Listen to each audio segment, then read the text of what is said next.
এই জিনিসটার পরিণতি খুব খারাপ। দেশের জন্য বাংলাদেশের উপরে ভয়ঙ্কর কিছু একটা ঘনিয়ে আসছে, ভয়ঙ্কর কিছু একটা, আমরা জানি না কি সেটা, তবে ভয়ঙ্কর কিছু একটা।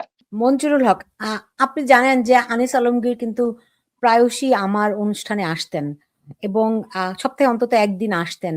ওই যে নিউ ইয়র্ক থেকে এবং ফ্রান্স থেকে যে দুইজন ইউটিউবার আছে, আমার এই শোতে আসলে পরে তাদেরকে বেশি বেশি করে হুমকি ধামকি দেওয়া হতো। আনিস ভাই আমাকে বলেছিলেন, তারপর থেকে তিনি কিন্তু আমার এখানে আসাও বন্ধ করে দিয়েছিলেন। আহ মানে তিনি সতর্ক থেকেও রেহাই পেলেন না। এবং আপনি জানেন যে ওই দুই ইউটিউবার তারা কিন্তু ঠিকই আহ এই আনিস আলমগীরকে গ্রেফতার করার জন্য লালায়িত করেছে সরকারকে। এমনকি যদি আনিস আলমগীরকে গ্রেফতার করা না হয়, তাহলে তাকে রাস্তাঘাটে যেখানে পাবে সেখানে হত্যার হুমকি, প্রকাশ্য হুমকি পর্যন্ত দিয়েছে। তো এই সরকার আমরা শুরু থেকেই দেখেছি যে এই মবদেরকে লালন পালন এবং পৃষ্ঠপোষকতা করে এসেছে। তো এই সরকারের ভবিষ্যৎ কতদূর পর্যন্ত আপনি দেখতে পান? কি চায় তারা? আর মানে তারা কি, আপনি জানেন যে এরই মধ্যে তারা আবার ভারতীয় হাই কমিশনে হামলার একটা হুঁশিয়ারিও দিয়েছে। সো তারা কি একটা এরকম যুদ্ধংদেহী ভাব নিয়ে থেকে কি অ্যাচিভ করবে? আপনার আজকের টপিকটা আসলে এই যে সবাই যে সন্ত্রস্ত, আমরা সবাই যে ভীত সন্ত্রস্ত, এটা আসলে কোনো টপিক না, এটা হচ্ছে একটা কমন। এটা আমাদের সবার ঘাড়ের উপরে এই জিনিসটি চেপে বসেছে সিন্দাবাদের ভূতের মতন। এটি একটি কমন ফেনোমেনা। যেটি হওয়া উচিত সেটি হচ্ছে যে এই যে একটা এনার্কি নতুন করে শুরু হলো, জুলাই আগস্টের যারা আন্দোলন করেছিলেন তারা মাঝখানে তাদের ভিতরে অনেকেই অনুতপ্ত ছিলেন সরকারের কিছু অন্যরকম দিকবাজি দেখে, সরকারের কিছু ভূমিকা দেখে তাদের ভিতরে অনেকেই কিন্তু অনুতপ্ত ছিলেন যে এটা আমরা ঠিক করিনি। সেই লোকগুলো কিন্তু আজকে এই হাদি ঘটনার পর থেকে আবার আগের জায়গায় ফিরে গেছে। আগের জায়গায় ফিরে যেয়ে তারা কিন্তু আবার হুমকি দামকি দেওয়া শুরু করেছেন এবং নতুন করে একটা জোয়ার সৃষ্টি হয়েছে, অর্থাৎ গণজোয়ার। ব্যাপারটা এরকম। তো এই জিনিসটার পরিণতি খুব খারাপ। দেশের জন্য বাংলাদেশের উপরে ভয়ঙ্কর কিছু একটা ঘনিয়ে আসছে, ভয়ঙ্কর কিছু একটা, আমরা জানি না কি সেটা, তবে ভয়ঙ্কর কিছু একটা। এই যে আপনি বারবার করে কিছু কিছু মানুষ একে তাকে ধমক দিচ্ছে, ধরুন আমি যদি আমেরিকাকে ধমক দিই, আমার কতটুকু ক্ষমতা আছে? আমি মার্কিন যুক্তরাষ্ট্রকে ধমক দেওয়ার মতন আমার কতটুকু ক্ষমতা আছে? কি ক্ষমতা আছে? কিছুই তো নেই। আমার রাষ্ট্রের থেকেও কিছু নেই, আর ব্যক্তিগতভাবে তো আমি তো মানে নাই, জিরো, মাইনাস। তো সেখানে আপনি এই যে বারবার ধমক হচ্ছে, এই ধমকগুলোর পরে যে এর যে কনসিকুয়েন্সটা আসবে সেইটিকে সামলাতে পারবে কিনা। কিন্তু আমরা জানি যে এই পুরো ব্যাপারটা হচ্ছে যে একটা নকশার অংশ। সেই নকশাটা হচ্ছে নির্বাচনটাকে যে কোনো ভাবে হোক স্থগিত করে অনির্দিষ্টকাল পিছিয়ে দেওয়া। মঞ্জু ভাই, আপনার কথাটা না ইকো হচ্ছে, কোন একটা জায়গায় আপনার ফোন সম্ভবত বাজতেছে, একটু দেখবেন নাকি? আপনার কথা ইকো হচ্ছে ভাই। পান্না, আপনি দেখেছেন আজকে যে এডিটর্স কাউন্সিল তারা একটা বিবৃতি দিয়েছে যে আনিস আলমগীরকে গ্রেফতারের মধ্য দিয়ে তারা পতিত সরকারের, আওয়ামী লীগ সরকারের পদধ্বনি শুনতে পায়, এরকম একটা স্মৃতি তাদের মনে পড়ে যায়। আনিস আলমগীরের মতো কোন সাংবাদিককে আওয়ামী লীগ গ্রেফতার করেছিল? না, সম্পাদক পরিষদের যে বিবৃতিটি, শুনুন, বিষয়টা হচ্ছে যে স্পষ্ট করে কথা বলছে না এখন। সম্পাদক পরিষদের যে বিবৃতিটি, এটি আমি দেখেছি এবং আপনি যে প্রশ্নটি করেছেন আমি ওইভাবে না দেখলেও খানিকটা খটকা বিঁধেছে। মোলায়েম স্বরে মোলায়েম সুরে দেওয়া হয়েছে পতিত সরকারের পদধ্বনি কিংবা পতিত সরকারের ধারাবাহিকতা, এই শব্দগুলো ইউজ করা হয়েছে। অনেক সময় ভদ্রোচিত ভাবে বলতে গেলে অনেক কিছু করতে হয়, বা মনে করিয়ে দেওয়া হচ্ছে যেহেতু ফ্যাসিস্ট হয়ে গেছে আওয়ামী লীগ, এটা মোটামুটি এই মুহূর্তে বাংলাদেশে আহ একটা বড় অংশ মনে করে যে আওয়ামী লীগ ফ্যাসিস্ট।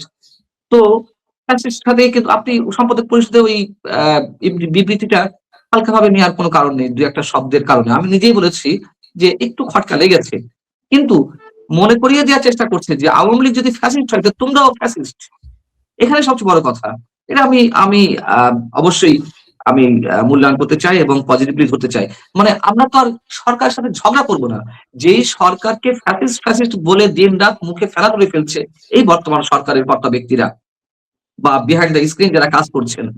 তাহলে তুমি যে ফ্যাসিস্টকে ঘৃণার সাথে উচ্চারণ করছো, ঘৃণার চাষ করছো, তা তুমিও সে ফ্যাসিস্টের মতো হয়ে যাচ্ছ। এর চেয়ে আর বেশি বলার তো দরকার নেই। সমাজটাকে নিয়ে ইশারায় কাফিয়ে কি একটা কথা আছে না হিন্দিতে? তো হ্যাঁ, যদি বুদ্ধিমান লোগো বিজ্ঞ কে হয়, ইশারায় কাফিয়ায়। হ্যাঁ, তো যদি বিজ্ঞ হয়ে থাকে, যদি শিক্ষিত হয়ে থাকে, যদি ভদ্র হয়ে থাকে তাহলে তো এইটুকুই যথেষ্ট। এর চেয়ে বেশি বলার তো প্রয়োজন নেই। তো সম্পাদক পরিষদ ওইভাবে মূল্যায়ন করে বলেছে। তো জি এটা আমি অন্যভাবে নিতে চাই না। যথেষ্ট বলেছে। জি, মঞ্জুরুল হক, আপনার কাছে কি তাই মনে হয় যে এরকম করে মানে কথায় কথায় আওয়ামী লীগের রেফারেন্স এনে এই সরকারের অনেক কিছু, এটা কি মনে হয় না যে জাস্টিফাই করা, যে আচ্ছা আওয়ামী লীগ এরকম করছিল আপনারা এরকম কইরেন না, ব্যাপারটা এরকম মনে হয় না কখনো কখনো? কিন্তু আওয়ামী লীগ সরকারের চেয়ে এই মাত্রা, ধরেন আজকে যে পরিমাণ সাংবাদিক জেলখানায় আছে, যে পরিমাণ সাংবাদিকের বিরুদ্ধে হত্যা মামলা রয়েছে, এইগুলো যদি আওয়ামী লীগ আমলে হতো, ধরেন ভুলে যান ডক্টর ইউনূসের কথা, মনে করেন এখন এই মুহূর্তে শেখ হাসিনার সরকার আছে ক্ষমতায়, আর এই এই সাংবাদিকরা যদি জেলখানায় থাকতেন, ৩০০ সাংবাদিকের বিরুদ্ধে হত্যা মামলা থাকতো, তাহলে কি হতো বাংলাদেশে? আমি দুটো বিষয়ে খুব সন্দিহান। একটি হলো, তার ভিতরে একটি হলো যে ফটোকার্ড, সামাজিক মাধ্যমে যে ফটোকার্ড গুলো আসে, এই ফটোকার্ড গুলোর ভিতরে কত পার্সেন্ট সঠিক এবং কত পার্সেন্ট ভুল, এইটা আমি পার্সেন্টেজ পুষে বের করতে পারবো না। তবে আমার কাছে মনে হয় যে টোটাল জিনিসটা হচ্ছে প্রোপাগান্ডার একটা পার্ট। তো এই জিনিসগুলো অধিকাংশই হচ্ছে মিথ্যা বা বানোয়াট, কেউ কেউ বসে বসে বানায়। আবার এই জিনিসগুলো যখন আবার ফ্যাক্ট চেকে দেওয়া হয়, সেখান থেকেও আবার মানে আরোপিত ভাবে তৈরি হয়ে আসে। এটা সত্যি ঘটনা ফ্যাক্ট চেক আলাদা দেওয়ার পরে ফ্যাক্ট চেক আলাদা এটাকে মিথ্যা বলে প্রমাণ করে। সুতরাং ইনফরমেশন ওয়ার যেটাকে বলে, এখন আমরা আমরা আমরা কিন্তু আছি ইনফরমেশন ওয়ারের যে যুগ, সেই যুগে। তো ইনফরমেশন ওয়ারের ভেতরে আপনি এই ধরনের ইনফরমেশন কন্টেনজেন্ট থাকে এবং সেগুলো কিন্তু তার মারাত্মকভাবে ইফেক্ট করে। যেমন ধরুন যে এই যে আনিস আলমগীর সাহেব কেঁদেছেন, এটি কিন্তু কোনো নিউজের শিরোনাম হতে পারে না, কোনো নিউজের শিরোনাম হতে পারে না। কোনো সুস্থ পত্রিকা হোক বা পোর্টাল হোক, তাদের শিরোনাম কিন্তু এটা হতে পারে না।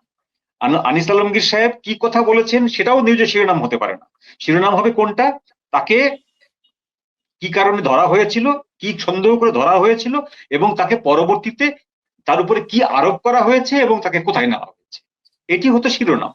কিন্তু আপনি কেঁদেছেন, আপনি অমুক করেছেন, আপনি তমুক করেছেন, এই জিনিসগুলো বলাই হয় হচ্ছে এটাকে আপনার ইম্পোজ জার্নালিজম বলে, অর্থাৎ আপনার উপরে চাপিয়ে দেওয়া হচ্ছে, জনগণের উপরে মস্তিষ্কের ভেতরে প্রবিষ্ট করানো হচ্ছে যে আমি যেরকম করে ভাবছি আপনিও ঠিক সেভাবেই করে ভাবুন।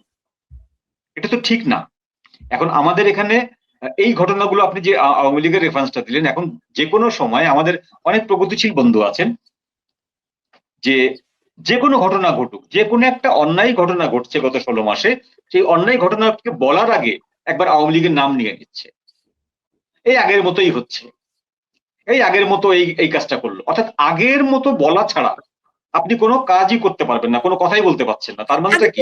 তার আগে তো মানে এরকম হয়নি, তারপরে তারা রেফারেন্সটা কেন দিচ্ছে? ধরে, না ধরে নিন হয়েছে। এই যে একটু আগে যে পান্না ভাই বললেন যে আওয়ামী লীগের আমলেও যে সাংবাদিকদের নামে মামলা হয়েছে, এখন ঘটনা হলো যদি একটার নামেও মামলা হয়, একজন সাংবাদিকের নামেও, যদি কাজলের নামেই শুধু মামলা হয়, বাদ বাকিগুলো আমি বাদ দিলাম, সেই কাজলের মামলাটাকে আপনি অন্য 1000 মামলার সাথে কিন্তু রেফারেন্স হিসাবে ব্যবহার করতে পারেন না। আমাদের কোর্টে একটা আইন ছিল, একবার আমি পড়েছিলাম, পত্রিকায় এসেছিল, যে এক ভদ্রলোক বলছেন যে এই সেম ঘটনা একজন তেঁতুলিয়াতে ঘটিয়েছে, তার কিন্তু ফাঁসি হয় নাই, মৃত্যুদণ্ড হয় নাই এবং 10 বছর জেল হয়নি, তার মাত্র 7 মাস জেল হয়েছে। তখন কোর্ট তাকে জবাব দিয়েছিল যে এই সেম ঘটনা যদি কক্সবাজারে কেউ ঘটায়, দেখা যাবে সে বেকসুর খালাস হয়ে গেছে, কিন্তু আপনি ধরা পড়েছেন, আপনার 10 বছরের জেল হবে। এইটা কেন হবে সেই উত্তর দিতে কোর্ট বাধ্য নয়। ব্যাপারটা হচ্ছে এইরকম। তো আপনি কথায় কথায় যদি আওয়ামী লীগের রেফারেন্স টানেন, তার মানেটা হচ্ছে ওইটাকে আপনি আইডল হিসেবে ধরে নিয়েছেন, ওইটা আইডল হিসেবে ধরে নিয়ে ওর সাথে আপনি কম্পারিজন করছেন এই সময়কার জিনিসগুলো কতটা বেশি বা কতটা কম। এইটি হচ্ছে দুর্বৃত্তায়ন, এটি সাংবাদিকতার দুর্বৃত্তায়ন আমার কাছে মনে হয়। যেটা সাংবাদিকতার হোক বা প্রগতিশীলতার হোক, এটি দুর্বৃত্তায়ন। আপনাকে সোজা বলতে হবে যে আজকে যে ঘটনাটি ঘটেছে বা আজকে যে এই হাদিকে হত্যার চেষ্টা পরে যে ঘটনাগুলো ঘটেছে, এই ঘটনাগুলো ঠিক না। এই ঘটনাগুলোকে আপনাকে আগেরটার সাথে রেকটিফাই করে নেওয়ার তো কোনো কারণ নেই, তাই না? আগেও তো এরকম ঘটনা ঘটেছে, ঢাকা শহরে দিনে দুপুরে মানুষের প্রাণ গেছে, তাই না? বিভিন্ন ভাবে প্রাণ গেছে মানুষের, কিন্তু সেই সময় তো বলা হয়নি যে সেম ঘটনা বিএনপি আমলে ঘটেছিল, সেম ঘটনা এরশাদ আমলে ঘটেছিল, তখন তো বলা হয়নি। আপনারাই তো বলেননি, আমরা কেউ বলিনি। তাহলে এখন কেন বলা হচ্ছে? এখন বলা হচ্ছে এই জন্য যে আমরা একটি দেশে বর্তমানে সামনে না আসতে পারা একটি দলকে আমরা ভিকটিম বানিয়ে সেই দলটিকে আমরা একেবারেই একটা আইডল বানিয়ে ফেলেছি, যে এই আইডলের কাছ থেকে আমরা রেকটিফাই করিয়ে নিচ্ছি। তো যেটা আপনাকে বলছিলাম, আমি ওই কথা বিঘ্নিত হওয়ার সময় সে কথাটি শেষ করি। সেটি হলো যে বাংলাদেশের সামনে ভয়াবহ রকম বিপর্যয় নেমে আসছে। এই এনার্কি গুলো হচ্ছে সেই বিপর্যয়ের আপনার এই ফোর প্লে বলতে পারেন আপনি। ঝড়ের আগে যে হালকা হালকা যে দমকা বাতাস আসে, সেই ঝড়ের আগে হালকা দমকা বাতাস। এই ঝড়টি কোত্থেকে আসবে, কিভাবে আসবে, কবে আসবে আমরা কেউ জানি না, কিন্তু আলামত বলছে যে দেশের সামনে সুখের কোনো দিন নেই।